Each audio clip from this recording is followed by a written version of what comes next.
पांडुरंगांच्या मूर्तीच्या गाण्यात आपण मासे तर पाहिलेच असतील. त्यामागचीच कहाणी आज थोडक्यात समजून घेऊ. खरं तर ते मासे नसून माशाच्या आकाराची कुंडले आहेत. महाभारतातील कर्णाला जशी जन्मतः कुंडले होती, तसेच विठुरायाने माशांना कुंडलाच्या रूपात आपल्या कानामध्ये स्थान दिले.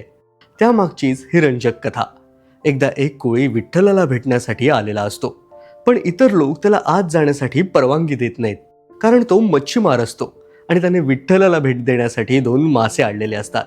त्याला सर्वजण हे समजवण्याचा प्रयत्न करतात की पांडुरंग हे देव आहेत, त्यांना जर तू मासे दिलेस तर तुला पाप लागेल.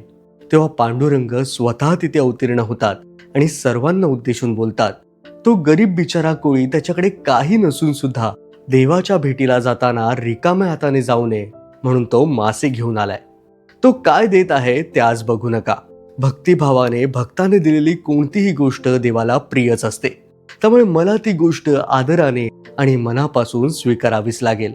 फक्त मी ते मासे ग्रहण करू शकत नाही, पण देवाच्या दरबारात सर्वांना समान न्याय या वृत्तीने मी ते मासे माझ्या कानामध्ये कुंडलांच्या रूपाने स्वीकारेन. यावरून पांडुरंग आपल्याला ही शिकवण देतात की देवाच्या दारात उच्च नीच, गरीब श्रीमंत असा भेदभाव कधीच नसतो. देव फक्त भक्तांच्या भक्तीला भुकेला असतो. तुम्हालाही असे काही प्रश्न पडत असतील तर आम्हाला नक्की विचारा आणि आम्हाला फॉलो करायला विसरू नका. धन्यवाद.